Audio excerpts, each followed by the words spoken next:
Anjay. Medical check-up drip. Selamat datang di .id Weekly Vlog.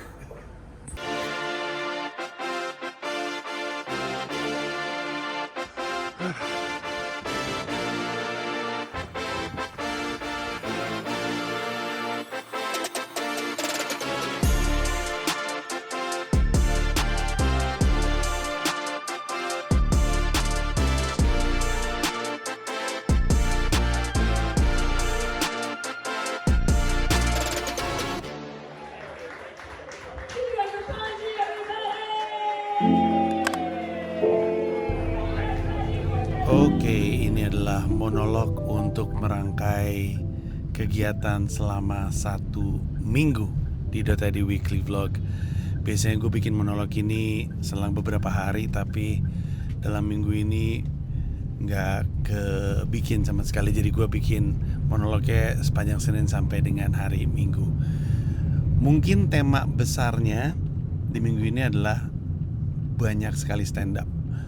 Gue stand up Senin sampai Jumat, open mic untuk ngembangin sebuah set yang lagi gue siapkan.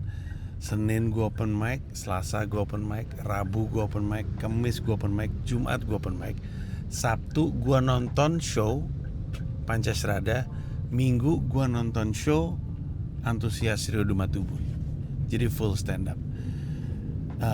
Hari Seninnya aktivitas yang layak tandain adalah gue mampir ke YouTube-nya Jerome Pauline. Itu kayaknya kali pertama gue ketemu Jerome Pauline secara langsung. Terus gue bilang sama dia, Anda ini orangnya glowing sekali ya. Kalau ada manusia yang halus banget, bagus banget dari rambut sampai muka sampai ujung kaki, itu kayaknya Jerome Pauline deh. Terawat sekali orangnya. Dan wawancara dengan Jerome Pauline berjalan dengan menyenangkan. Gue sempat menyampaikan salam dari Jerome Pauline kepada Jerome Pauline dari ibu gue, karena nyokap gue ngefans. Terus highlights di hari Senin adalah gue town hall. Di town hallnya itu gue bagi dengan 2 sesi. Satu, gue coba untuk menjelaskan ulang rukun Comika atau company culture-nya Comika, yang kalau kita lakukan dengan benar itu akan menjadi bagaimana brand Comika itu dipersepsikan oleh publik. Kurang lebihnya jadi brand identity juga. Gue pengennya seluruh warga markas Comika itu menghidupi budayanya Comika. Tentu tiap orang punya budaya masing-masing, karena mereka datang dari perusahaan yang berbeda. Perusahaan tersebut juga punya budaya. Mereka datang dari kota yang berbeda. Kota itu juga datang dengan budaya. Tapi ketika di Comika semuanya satu budaya untuk memastikan kita mencapai apa yang kita inginkan. Terus setelah itu ada sesi di mana gue hadirkan Ucup untuk sharing sama Comika. Sharing sama Ucup berjalan dengan sangat lucu, sangat menyenangkan, banyak ketawanya. Ucup, banyak anak-anak yang nggak tahu kalau ternyata Ucup selucu itu. Dan jadi tempat untuk anak-anak belajar bahwa nilai-nilai budaya yang ada di Comika itu juga ada di Ucup dan ada di Pespor, terutama soal kepedulian sama penonton, experience-nya, interaksi mereka dengan brand lewat event-eventnya Comika juga tercitra dari obrolan dengan Ucup. Kayak salah satunya gue nanya, semua experience yang lu siapkan di Pespor itu rusak kalau apa? Jawabannya Ucup benar sekali. Kalau flow orang nggak enak, jadi kalau bubarannya nyangkut terus kesempitan, orang nggak bisa jalan dengan enak, dia nggak ngomongin soal musisi, nggak ngomongin soal line up, dia nggak ngomongin soal booth, dia ngomongin soal orang jalan di dalam Pespor tuh nggak enak. Menurut dia itu bisa mengganggu keseluruhan experience dari Pespor. Dan itu menarik karena kita juga mesti ingat bahwa experience orang nonton show-nya Comika itu kan lebih dari sekedar pertunjukannya. Kalau mau nonton stand up, mereka bisa live streaming atau mungkin streaming di di Comika.id. Tapi ketika mereka datang, itu kan mereka experience komedi. Berarti ada hal-hal di luar pertunjukannya yang menentukan. Itulah kenapa pertunjukan mensreya di Indonesia Arena itu jadi salah satu standarnya Comika karena pengalamannya menyenangkan sekali di situ. Tentu ada kurangnya, tapi secara keseluruhan sangat-sangat layak untuk dibanggakan. Hari Rabu gua bikin promo untuk anak-anak Pancasrada. Itu adalah 5 komika anak Pacman, Pecakan Manajemen. Itu adalah lulusan dari sekolah pecakan yang kami kembangkan lebih dari usai lulusan dari sekolahnya. Terus udah gitu hari Kamis yang menarik. Hari Kamis tuh gue medical check up di Mitra Keluarga. Gue lewatin semua proses, kebanyakan bagus, ada jeleknya juga. Pada dasarnya penyakit orang seumur gue ya, darah tinggi, asam urat, kolesterol tuh mesti gue perbaikin tuh. Terus gue ngelewatin prosesnya dengan sangat menyenangkan. Gue CT scan untuk punggung, untuk otak. Terus gue pakai alat terbarunya Mitra Keluarga tuh, canggih banget alatnya. Terus gue periksa internis, periksa jantung, periksa sendi-sendi, syaraf. Highlight gue itu adalah waktu gue diperiksa otaknya setelah CT scan otak. Terus dikasih lihat tuh bahwa otak gue bagus secara anatomik, otak gue bagus. Terus syarafnya ya, syaraf menuju otak juga lebar dan sehat, gak ada sumbatan. Terus kadar darah dan kadar oksigen di otak juga bagus kata dokter. Tapi yang di highlight sama dia adalah kabel-kabel yang ada di otak gue. Gue gak tahu dokter ini peres atau enggak. Mungkin iya, tapi gue tangkap face value aja. Dia bilang ini contoh otak yang sehat kayak gini nih. Kabel-kabelnya kuat, kabel-kabelnya nyambung. Kabel antara otak kiri ke otak kanan bagus, dia bilang. Terus kabel yang nyambungin hal yang dipikirkan di kepala dan keluar ke mulut itu juga bagus katanya dia. Terus gue bilang, Bapak bisa, Pak Dokter berarti bisa pakai ini sebagai contoh otak sehat ya. Terus dia bilang gini, iya nanti saya coba hilangin namanya, saya kasih tahu ke orang-orang contoh otak yang sehat itu seperti ini. Sadis, gokil. Gue tangkap face value aja dah. Bisa aja dia basa-basi atau peres, tapi lumayan untuk bikin happy diri sendiri. Itu hari Kamis. Hari Jumat gue meeting aja. Tapi highlightnya ya, kan gue bilang tuh gue open mic terus. Highlightnya tuh Jumat itu kan ada. Jadi Senin di markas Comika itu ada Cing Abdel bikin acara. Gue numpang sama Cing Abdel untuk open mic. Ramai tuh. Selasa ada open mic Suci. Gue naik tuh ke situ untuk ngetes joke baru. Terus Rabu ada Monster minggu ini. Gue numpang ngelatih joke baru gue di situ. Kamis ada open mic pecakan. Gue lagi-lagi latihan open mic di situ. Nah, yang Kamis yang menarik adalah bahwa ada Adri sama ada Bintang Emon. Mereka kebetulan lagi open mic, hoki banget itu orang-orang yang datang ke open mic pecahkan. Memang di Comika Comedy Club itu selalu ada drop in-nya. Lu mau open mic atau mau ngikutin acara yang di Kamis ataupun di hari Jumat, ada aja komika profesional yang lu kenal, yang lu lihat di YouTube atau lihat di Instagram, nongol tiba-tiba untuk ngelatih. Jadi jatuhnya hoki itu open mic pecahkan kan gratis ya. Tiba-tiba nonton ada gue naik, ada Adriano Kalbi naik, ada Bintang Emon naik. Kurang hoki apa coba? Hari Jumat gue open mic lagi karena waktu itu ada open mic-nya Stand Up Indo Jogja dengan host Aan Papeda. Dia selalu solid, selalu lucu. Terus hari Sabtu gue ngerayain ulang tahun. Ngerayain ulang tahunnya kakak gue, adik gue, dan ponakan gue. Mereka ulang tahun sama-sama berdekatan di bulan April. Terus dirayain bareng-bareng. Terus abis itu gue coffee date sama nyokap di sebuah tempat di Emerald Bintaro, bagus deh. Ada namanya Second Floor Coffee kalau gue gak salah. Gue nyobain kopi, namanya gak mudah untuk diingat, tapi enak banget kopinya. Kopinya itu kopi yang dicampur sama fermentasi stroberi, yang dicampur sama susu yang udah di whip, terus ditinggalin di kulkas 1 malam. Pas diminum enak banget. Ada manisnya tapi bukan dari gula, dari fermentasi stroberi dan susu yang di whip itu. Terus gue ngobrol-ngobrol sama nyokap cukup lama tuh, mungkin 2,5 jam kali kami bareng-bareng ngobrolin segala macam hal. Quality time juga kan udah lama gak ketemu nyokap. Terus abis itu gue ke rumah nyokap. Abis itu gue pergi ke markas Comika, ke Comika Comedy Club karena ada acara Pancasrada. Itu lucu banget itu acara.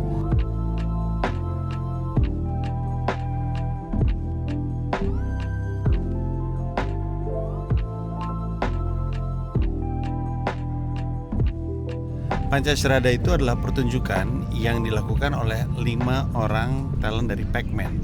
Pac-Man itu pecahkan manajemen, tulisannya PECMAN, Pac-Man, pecahkan manajemen.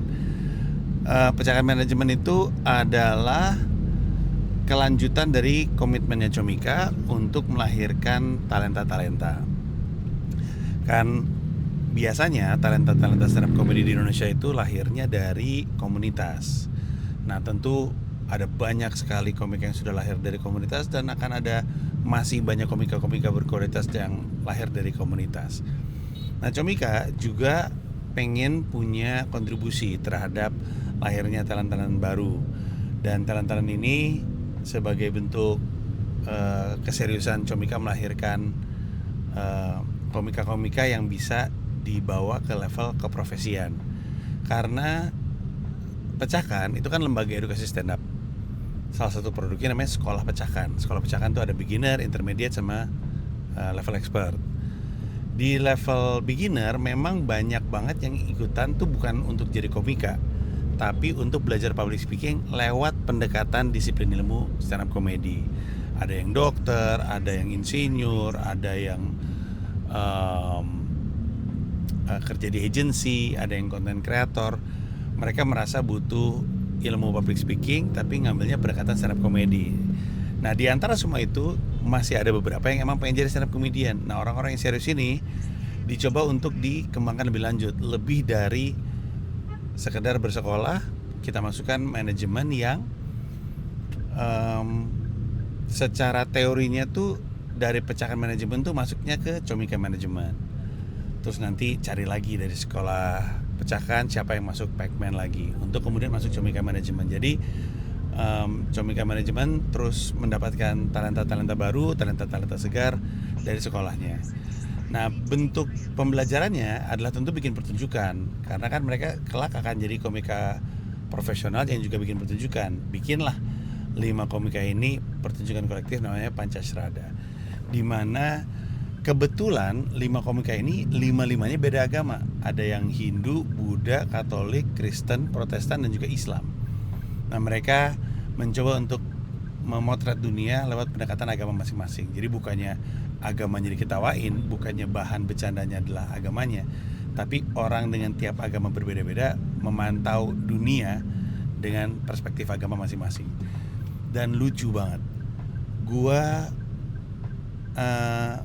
merasa beruntung pertunjukan itu ditonton sama banyak orang, karena memang sebenarnya penjualannya nggak oke, tapi mereka berhasil memenuhi Comika Comedy Club dengan undangan. Karena sayang banget memang kalau pertunjukan sebagus itu yang nonton dikit. Untung penuh sehingga banyak orang bisa ngelihat betapa solidnya si pertunjukan ini. Pertunjukan ini dibuka sama MC-nya namanya Agoy. Dia anak sekolah Pecahkan, bukan anak sekolah Pecahkan ya, dia orang Pecahkan justru, jadi bagian dari lembaga edukasinya. Terus ada salah satu lulusan namanya Rafli Al-Rashid, dia ngebuka. Terus dilanjutin sama Junar Asunyi. Terus dilanjutin lagi sama kalau gua nggak salah Hari Hartanto. Terus dilanjutin sama Junar itu by the way agamanya Buddha, Hari Hartanto itu Kristen. Terus dilanjutin sama Adrianata itu Hindu, dilanjutin sama Igen Wahang dia Katolik, dan ditutup sama Zi Baraba, dia Islam.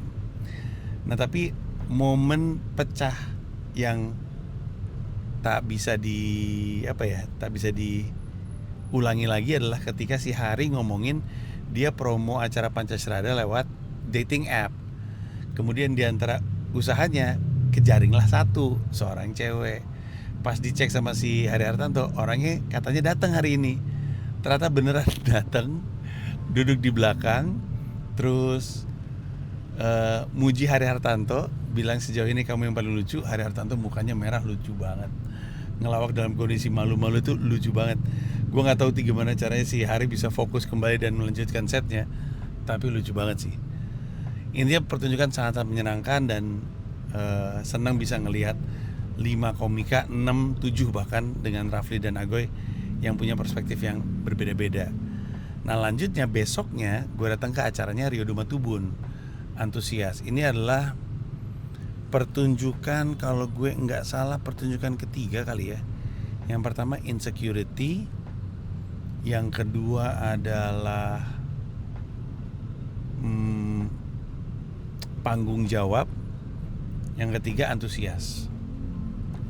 Dan lucu menurut gue pertunjukannya, ada banyak momen dari pertunjukannya Rio yang gue catat dan gue sukai.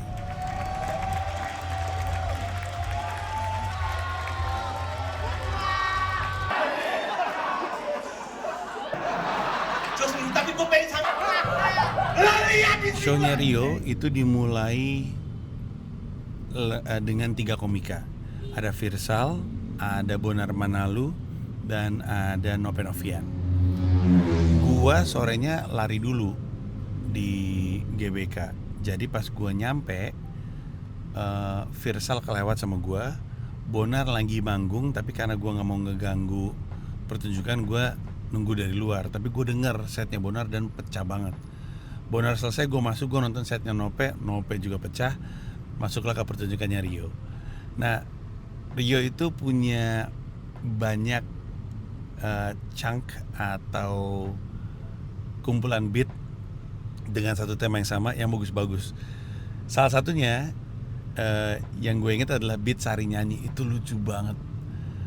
Gue nggak tahu Rio itu apa yang terjadi dalam hidupnya, tapi dia diberkahi sama premis mulu hidupnya, termasuk Sari istrinya yang suka nyanyi di TikTok dengan baju aneh-aneh, Maleficent lah, Frozen lah, segala macem.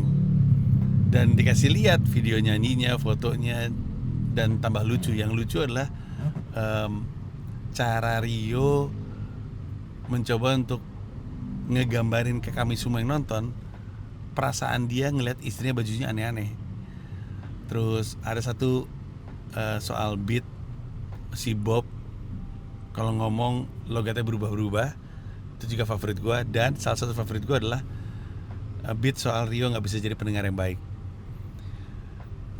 Kisah hidupnya Rio itu kayaknya nggak bisa ditandingi, nggak bisa diduai oleh siapapun. Emang pengalamannya unik sekali sehingga pertunjukannya jadi pertunjukan yang unik. Terus dan gue nggak ngeh ya apakah dari dulu kayak gitu, tapi gue waktu nonton Panggung Jawab gue nggak nangkep ini. Tapi kemarin Rio tuh bagus banget beberapa one-linernya. Ada beberapa yang nggak kecatat sama gue. Yang kecatat sama gue tuh ada yang istrinya minta duit, dia nanya, kamu udah duit 10 juta nganggur nggak, buat apa?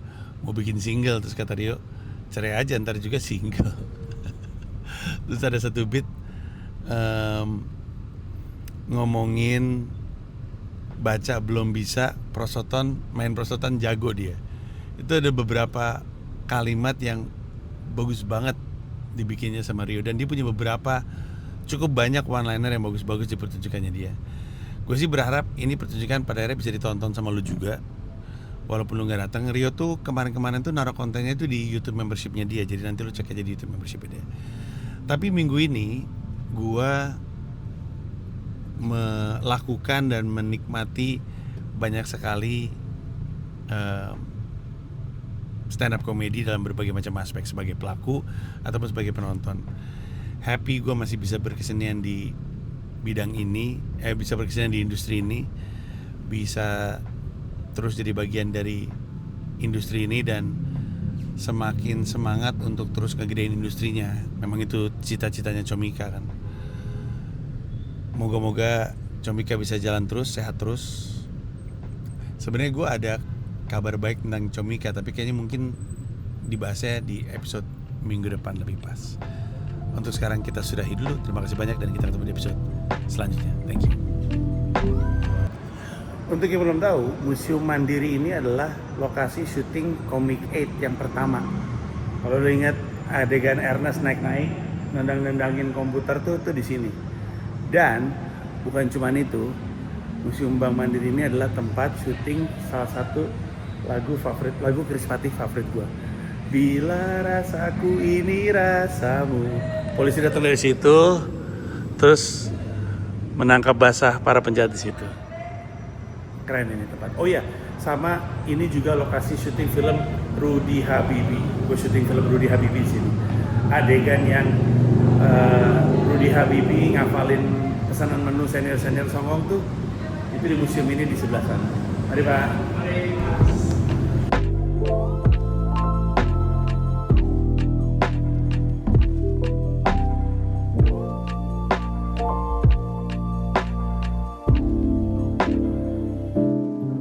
Itu aja dari gue, makasih banyak semuanya. Terima kasih banyak udah nonton video YouTube gue. Mau mengingatkan bahwa di YouTube gue tuh ada membership program, dimana kalau lu jadi bagian dari member, lu bisa mendapatkan akses terhadap video-video eksklusif hanya untuk member yang gak bisa ditonton oleh orang lain. Ada 3 level, paling murah adalah 1 paham Rp30.000 sebulan, kemudian 1 rasa Rp125.000 sebulan, lalu 1 jiwa Rp1,5 juta sebulan. Masing-masing ada manfaatnya sendiri, lu bisa cek di YouTube gue, tapi yang pasti dari level 1 paham, yang paling murah, lu bisa nontonin video-video gue stand up di New York, lu bisa nontonin konten Sila, di mana gue beropini politik, dan lu bisa dengerin siniar Hiduplah Indonesia Maya. Terima kasih banyak. Sebagai bonus feature, kemarin waktu ke nyokap ngasih folder, isinya clipping dari zaman dulu ini kayaknya waktu itu gue bikin SMP deh. Ini kalau dari style gambarnya kayaknya SMA.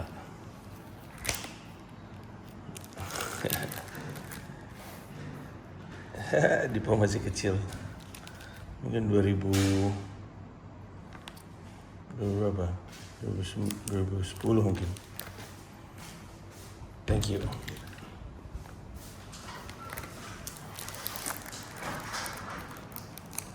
Ini rumah mertua. Ini Indonesia Ina 2009. Ini waktu gue jadi brand ambassador Indosat, ini Nokia.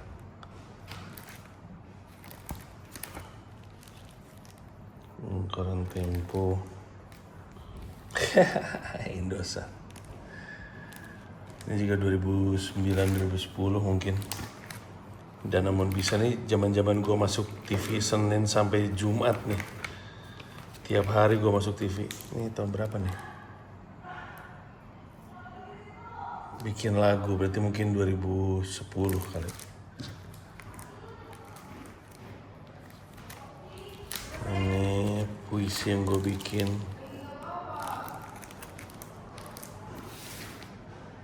Tahun berapa ini? Gak ada tahun nih.